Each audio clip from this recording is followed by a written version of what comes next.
Hi అండి. అందరికీ నమస్కారం. Welcome to my channel. ఈ వీడియోలో ప్రభుత్వ ఉద్యోగుల పదవీ విరమణ పెంపు రద్దు సంచలన తీర్పు. దీనికి సంబంధించిన పూర్తి వివరాలు ఈ వీడియోలో తెలుసుకుందాము. వీడియో అయితే ఎక్కడ గాని స్కిప్ చేయకుండా ఎండ్ వరకు చూసేయండి. అప్పుడే ఇన్ఫర్మేషన్ పూర్తిగా అర్థమవుతుంది. అలాగే వీడియో చూస్తున్న ప్రతి ఒక్కరు వీడియోకి లైక్ చేయండి ఫ్రెండ్స్. ఈ వీడియోని తోటి ఉద్యోగ మిత్రులతో అయితే షేర్ చేయండి. కొత్తగా మన ఛానల్ చూస్తున్న వారైతే తప్పకుండా మన ఛానల్ సబ్స్క్రైబ్ చేసుకోండి. సబ్స్క్రైబ్ చేసుకోవడం వల్ల నేను చేసే ప్రతి ఒక్క వీడియో మీ వరకు రీచ్ అవుతుంది. ఇక ఆలస్యం చేయకుండా వివరాల్లోకైతే వెళ్ళిపోదాము. ఫ్రెండ్స్, ఇక విషయానికొచ్చినట్టయితే రాష్ట్ర ప్రభుత్వ ఉద్యోగుల పదవీ విరమణ వయో పరిమితి పెంచడం అనేది కేవలం పరిపాలనా పరమైన ప్రక్రియ మాత్రమే కాదు. అది పూర్తిగా రాష్ట్ర ప్రభుత్వం యొక్క విధాన నిర్ణయానికి, పాలసీ డెసిషన్‌కి సంబంధించిన అంశమని గౌరవనీయ హైకోర్టు తాజాగా అత్యంత స్పష్టమైన తీర్పునైతే వెలువరించింది. సాధారణంగా ప్రభుత్వ నిబంధనలో మార్పులు చేయాలని కోరుతూ అనేక మంది న్యాయస్థానాలను ఆశ్రయిస్తూ ఉంటారు. కానీ ఇలాంటి విధానపరమైన విషయాల్లో జోక్యం చేసుకునే అధికారం న్యాయస్థానాలకు చాలా పరిమితంగా ఉంటుందని కోర్టు గుర్తు చేసింది. అంటే ఒక ఉద్యోగి ఏ వయసులో రిటైర్ అవ్వాలి అనేది ప్రభుత్వం ఆ రాష్ట్ర ఆర్థిక పరిస్థితులు, నిరుద్యోగ సమస్య మరియు ఇతర పరిపాలనా అవసరాలను దృష్టిలో ఉంచుకొని తీసుకునే స్వయం ప్రతిపత్తి కలిగినటువంటి నిర్ణయం ఇది.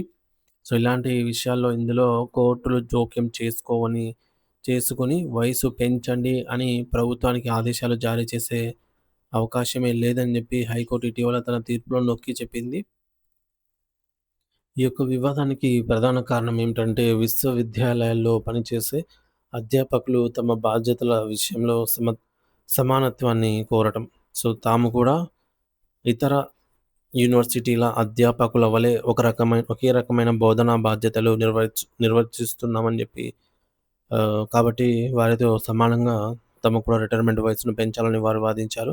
ఉదాహరణకు రాష్ట్ర ఉన్నత విద్యా మండలి పరిధిలో ఉన్న కొన్ని యూనివర్సిటీల అధ్యాపకులకు పదవీ విరమణ వయసు అనేది 60 ఏళ్ల నుంచి 62 ఏళ్ళు లేదా 65 ఏళ్లకు పెంచుతూ ప్రభుత్వం గతంలో జీవో ఇచ్చింది.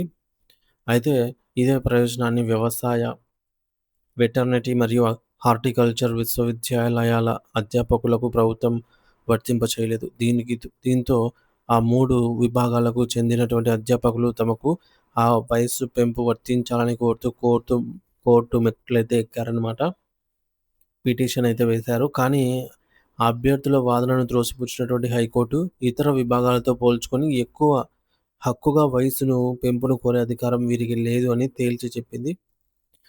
ఈ యొక్క అంశంపై లోతుగా విచారణ జరిపినటువంటి జస్టిస్ కె. శరత్ గారు సుమారు 13 పిటిషన్లను కొట్టివేస్తూ కీలక వ్యాఖ్యలైతే చేశారు. ప్రభుత్వ నిర్ణయాల వల్ల ఒకరికి లబ్ధి చేకూరినంత మాత్రాన అది అందరికీ వర్తింపజేయాలని రూల్ లేదని, ప్రతి విభాగాన్ని ప్రతి విభాగానికి కూడా దానికంతటగదే ఒక ప్రత్యేకమైన సర్వీస్ నిబంధనలుంటాయని ఆయన అభిప్రాయపడ్డారు. ప్రభుత్వం గతంలో జారీ చేసిన జీవోలు కేవలం ఉన్నత విద్యా మండలి పరిధిలోని వర్సిటీలకే పరిమితమని, వాటిని వ్యవసాయ మరియు అనుబంధ వర్సిటీలకు బలవంతంగా వర్తింపజేయాలని కోర్టు స్పష్టం చేసింది.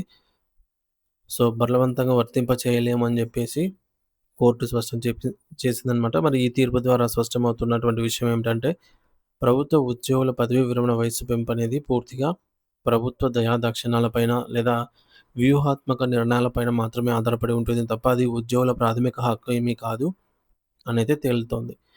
ముఖ్యంగా ఈ యొక్క 3 డిపార్ట్‌మెంట్‌లకు అంటే వ్యవసాయ, వెటర్నరీ అలాగే హార్టికల్చర్ సంబంధించిన అధ్యాపకులకు వయస్సు పెంపు విషయంలో ప్రభుత్వం సానుకూల నిర్ణయం తీసుకోనంత వరకు వారు పాత నిబంధన ప్రకారమే 60 ఏళ్లకు పదవీ విరమణ చేయాల్సి ఉంటుంది. కోర్టుల ద్వారా ఒత్తిడి తెచ్చి వయో పరిమితి పెంచుకోవాలనుకున్న ప్రయత్నాలు ఈ తీర్పుతో విఫలమయ్యాయి. ప్రభుత్వ విధాన నిర్ణయాల్లో న్యాయస్థానాలు అతి తక్కువగా మాత్రమే స్పందిస్తాయని, చట్టవిరుద్ధమైన చర్యలు జరిగినప్పుడు తప్ప ఇలాంటి సర్వీసు నిబంధనల మార్పుల్లో వేలు పెట్టలేమని కోర్టు అయితే పునరుద్ఘాటించింది. దీనివల్ల రాష్ట్రంలోని వేలాది మంది ఉద్యోగులకు తమ రిటైర్మెంట్ వయసుపై ఉన్న సందేహాలకు ఒక చట్టపరమైన ముగింపు లభించిందనే చెప్పవచ్చు. ఇది ఫ్రెండ్స్, ముఖ్యంగా రిటైర్మెంట్ వయసు పెంచే నిర్ణయం అధికారాలు కూడా రాష్ట్ర ప్రభుత్వానికి మాత్రమే ఉంటాయి.